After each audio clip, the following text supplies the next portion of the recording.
Can Alvin Kamara continue to produce in the passing game without Drew Brees? And top 3 trade targets that the Saints should consider before the season begins. All of that on today's episode of Locked On Saints. It's the Locked On Podcast Network, your team every day. You are Locked On Saints, your daily New Orleans Saints podcast. Part of the Locked On Podcast Network, your team every day.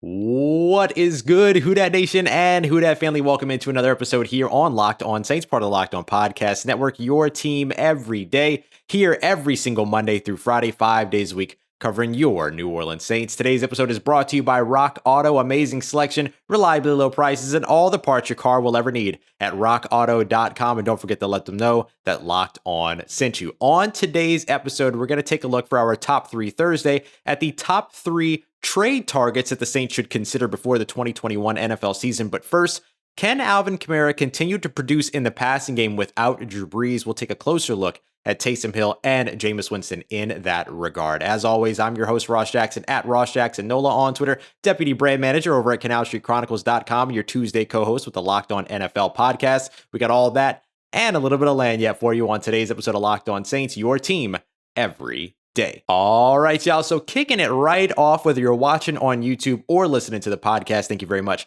for being here with us today. Just put out a piece over at CanalStreetChronicles.com about whether or not Alvin Kamara can maintain his passing game production with Jameis Winston at quarterback. The reason why I went with Jameis Winston in that regard is because I focused a little bit more on what we haven't seen so far, but I want to talk about Taysom Hill too, because I do think that the 4 games that we saw between Alvin Kamara and Taysom Hill, during which time Alvin Kamara caught 10 passes on 15 targets, 5 of those targets in the first 3 out of those 4 games. He got 10 targets in the Philadelphia loss for the New Orleans Saints, but only 51 yards and no touchdowns during that time. And a lot of folks looked at that as being indicative of the fact that, if Taysom Hill's the quarterback, then that's it for Alvin Kamara's value, particularly in the fantasy football realm. But I do want to say that was Taysom Hill coming in as an emergency starter over the course of 4 games. That was something that he wasn't necessarily built into the system to be able to do, right? If you're talking about Taysom Hill as the starting quarterback from the beginning of the 2021 NFL season, you have to expect that there's going to be some level of adjustment there, right? His ability to be able to throw touch passes, his ability to run a 2-minute drill, his work within the red zone, and getting Alvin Kamara involved in the game would all, I imagine, be parts of his evaluation in terms of him even being able to win the starting lineup or the starting role at quarterback in the first place. Being able to spread the ball around, being able to do so carefully, and being able to do so without many errors. That's what it's going to take to become the New Orleans Saints starting quarterback after a Hall of Fame career like Drew Brees' no matter what. So I do think that the 4 games that Taysom Hill had with Alvin Kamara, while Alvin Kamara was not very much a part of the passing game at all, really not at all a part of the passing game, has to be maybe something that you use to sort of educate what it is that Taysom Hill needs to improve upon in order to win the starting role, not something that you use as a projection looking forward to say he'll never be able to get Alvin Kamara involved in the game, which is honestly just a little bit unfair, right? Just a little bit unfair. So I do think that we have to give Taysom Hill his credit as somebody that can develop into the usage and production sort of machine that needs to be there in terms of the volume or manufacturer rather, in terms of the volume that has to be there for a guy like Alvin Kamara, the superstar on your team alongside Michael Thomas, to be able to continue to do what he does and do what he does well at the volume that he does it. So we'll talk more about Jameis Winston here in a moment because we can sort of break it down a little bit more because we have more to see on Jameis Winston. We'll look at how Jameis used his running backs in the past. We'll look at how the Saints utilized Alvin Kamara during that time and how those two things might marry. So we'll take a look at that as we continue on. And before we get to our top 3 Thursday on today's episode of Locked On Saints, part of Locked On Podcast Network, your team every day. And don't forget, today's episode is brought to you by rockauto.com. The New Orleans Saints trying to be a finely tuned machine. You should do the same with your vehicle, and Rock Auto is around to help you do that. Whatever vehicle you have, I'm serious, go to the website right now, rockauto.com. and look at the massive expanse of categories and vehicles and brands and makes and models that you're able to choose from, because it is incredible incredible. And this is from a family business that's been helping auto parts customers online for 20 years. They know what they're doing. Go over there and check them out, and you'll be able to grab whatever part, piece, accessory that you're looking for at a fraction of the price that you're going to pay at all of the chain stores who charge you, a do-it-yourselfer, a different price than the wholesale professional buyers out there. None of that on rockauto.com. Everybody pays the same price. So check them out. Don't forget to let them know that Locked On sent you by writing Locked On in the How'd You Hear About Us section right under the shipping information. It's Rock Auto, amazing selection, reliably low prices, and all the parts your car will ever need. All right, family, continuing on with today's episode of Locked On Saints. As always, thank you very much for being here, for listening, watching, however it is that you are enjoying the show. I appreciate you very much for being along for the ride. On today's episode, it is Top 3 Thursday, so in a moment, we're going to get to 3 potential trade targets for the New Orleans Saints that they should consider before the 2021 NFL season. This is the time that they usually like to deal and trade. They don't deal very often around the trade deadline, although Quan Alexander was a hit for them last year in 2020, well, as long as he was able to stay healthy, fortunately for them, and unfortunately once they lost him, because he was having this fantastic year for them during that time. But this is usually the time to where the Saints get in on some deals is as they get close to the beginning of the season. So we'll talk about who some of those targets could potentially be before 2021 gets underway. But first, we're going to get into and continue our talk about Alvin Kamara. Can Alvin Kamara continue to produce at the running back position in the passing game without Drew Brees? Now, Drew Brees, before the 2019 season, targeted running backs more than any other quarterback since 2009. So going back to 2009, he had targeted running backs more than any other quarterback. That's 27.1% of the time that he looked to his running backs. If you're wondering where Jameis Winston is on that list before the 2019 season, he was 20th at about 16%. So not terrible, right? He could have been at the very bottom of the list. He wasn't. He was just a little bit below halfway. But Jameis Winston's targets, or at least over 47% of them, second most in that same span of time over quarterbacks during that time, went to the outside receiver, just about, like I mentioned, second most in the NFL during that time. So he tended to focus on the outside receiver. Drew Brees tended to focus down to his running backs and passing out of the backfield. Now, it helps when you've had guys like Pierre Thomas and Deuce McAllister and Reggie Bush and Mark Ingram and, of course, Alvin Kamara to throw to out of the backfield. Of course, you're going to throw to those guys, and certainly that makes a big deal. It makes a big difference. You look at Jameis Winston, same thing. He's had Mike Evans and Chris Godwin to throw to. You're going to target those guys, right? So where the talent is where the ball is going to go. So how does that affect what happens if Jameis Winston becomes the starting quarterback in New Orleans? Does all of a sudden all of those targets end up going to the outside receivers, Michael Thomas, and then either Traquan Smith or Marquez Callaway at this time? Or do you see a little bit of a shift because there's all of the talent that's there and Alvin Kamara out of the backfield? I do think that regardless of what it is that Jameis Winston's history tells us, there is only going to be so much of a shift that will happen in Sean Payton's offense, which is a proven offense in over 17 years of play calling, including his time with the New York Giants. He has produced 10 top 5 offenses during that time. So I don't think you're going to see a huge departure from the things that you have seen in New Orleans since the 2019 season, which included more deep shots up until about 2018. So with all of that, we can take a look at how many targets Alvin Kamara has gotten over the course of, let's say, his first 3 years, because we can more directly compare that to starting years for Jameis Winston. We can talk about how many times Jameis Winston or Tampa Bay quarterbacks in general targeted Tampa Bay running backs, and then see how that all factors out. So in 2019, which is probably the one that we should focus on a little bit more than the other 2 seasons here, because that was Jameis Winston all 16 games, 81 receptions on 95 targets for Alvin Kamara. That included 25 catches on 28 targets coming from Teddy Bridgewater in that season. This is the UCL season for Drew Brees, where he missed 5 games early on. During that same season, Tampa Bay running backs got 84 receptions, so 3 more receptions than Alvin Kamara did by himself on 103 targets, so 8 more targets than Alvin Kamara. Again, we can look at the 2018-2017 season. If you want to see those breakdowns, you can check out the piece over at CanalStreetChronicles.com. But let's glaze over those for this purpose, because really the 2019 season is the only season that didn't have Ryan Fitzpatrick starting a portion of those games and throwing to those running backs. So let's keep it as consistent as we can and stick with the 2019 season. Now, the thing that's interesting about that is because, as we mentioned, before the 2019 season, you saw Jameis Winston be the quarterback that targeted outside wide receivers the second most in the NFL since 2009, so over the course of that decade. However, that very year in 2019, he ended up targeting the running backs out of the backfield 8 more times than Alvin Kamara received targets. We'll talk about why that's important here in just a moment. But so it just goes to show you that over 100 targets, just over 16% of his 2019 targets going to his running backs is pretty good. And it gives you an idea of how it is that he could continue to contribute and provide the volume necessary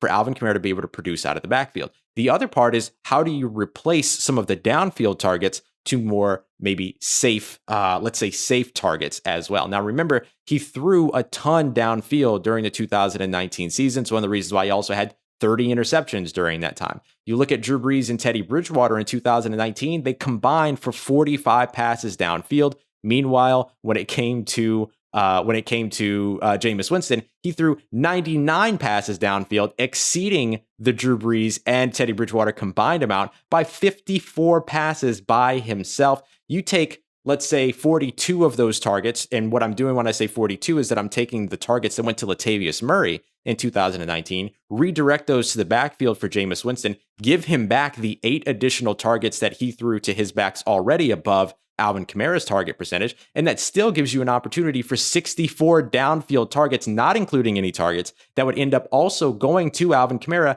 downfield, 20 plus yards down the field, because he has the capacity to be able to add that. And that 64 deep pass total is still one more than Patrick Mahomes threw in the 2019 season, and you get all of the targets to Alvin Kamara and even the other running backs in the backfield as well. So that's why I believe that even with Jameis Winston under center, if Jameis Winston ends up winning the quarterback battle in New Orleans, Alvin Kamara and the running backs can still produce out of the backfield for the New Orleans Saints. All right, next up, we're going to talk a little bit more about other positions and other players. It's Top 3 Thursday, as we do every Thursday here. So we're going to talk about 3 potential trade targets for the New Orleans Saints before the 2021 season gets underway. Got that coming up for you next here on today's episode of Locked On Saints, your team every day. And hey, as the play-in tournament over in the NBA continues to roll along, the Lakers are advancing. They had a really nice game. LeBron James they had a struggle first, but LeBron James took over in the second half and took over in particular with a deep 3 at the end. An absolute,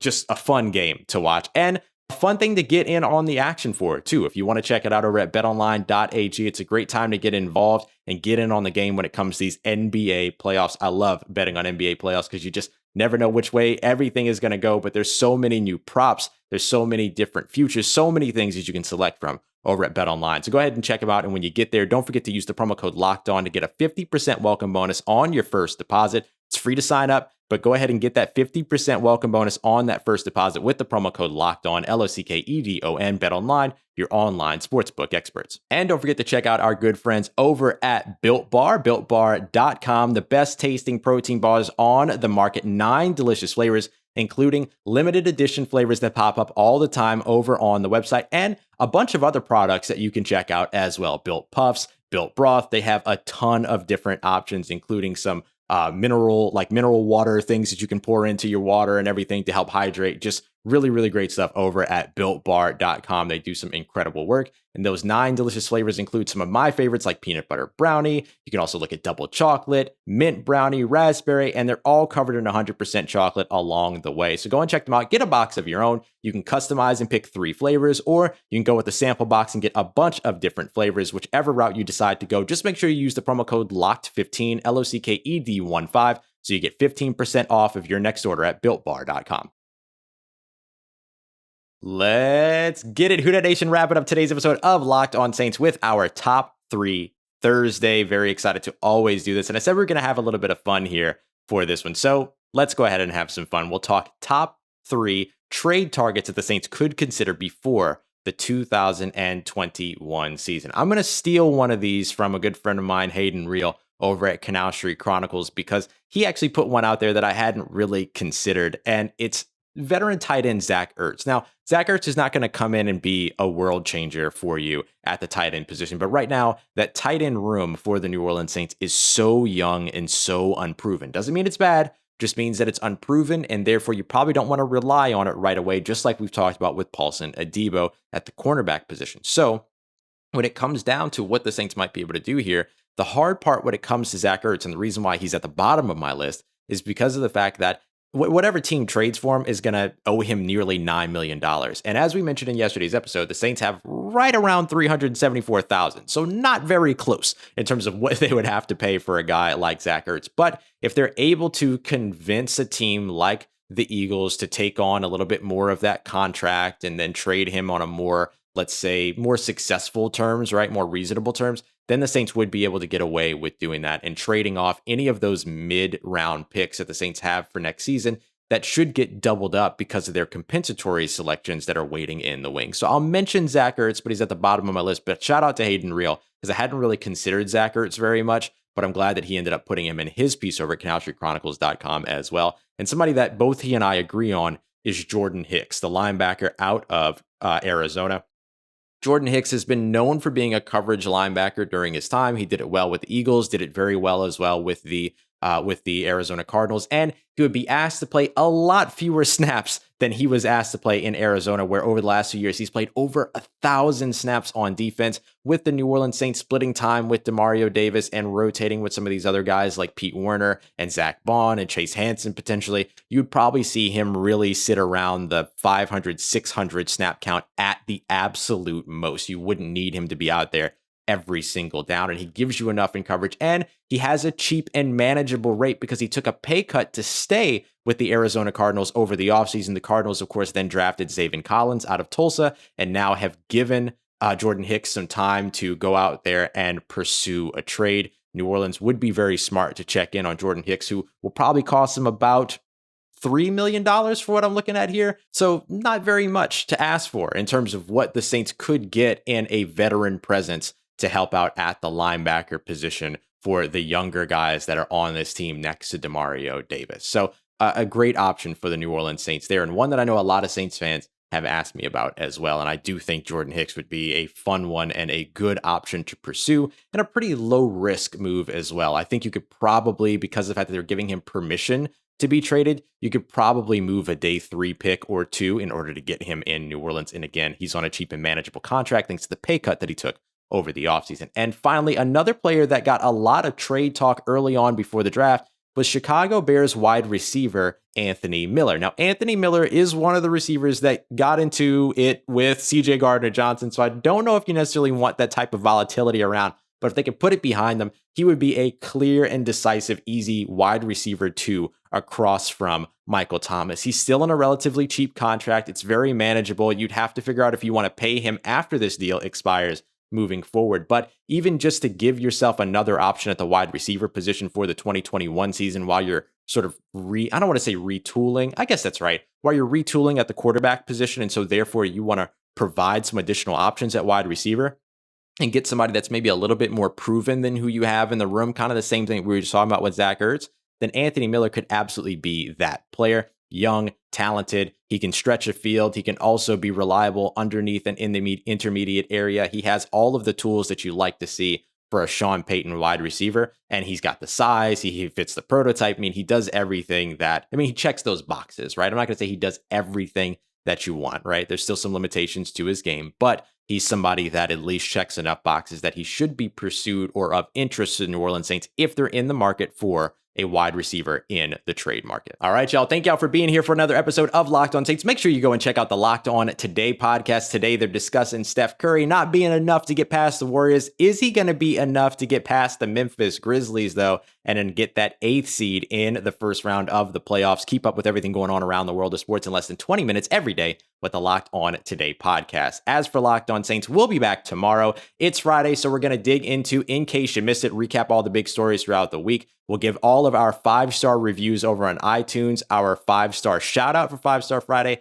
as well as get some questions from Facebook as well. And we'll likely be joined by a special guest as well over the next couple of episodes. So it's going to be a ton of fun here as we continue on throughout the offseason on Locked On Saints. I appreciate you as always for supporting, liking, subscribing, rating, reviewing, commenting, all the things that you do to help us grow this family here at Locked On Saints. As always, you can find me on Twitter at Ross Jackson, NOLA. Hit me up. Let me know how families doing. Let me know how you living. Let me know how your mom and them and trust you, that nation.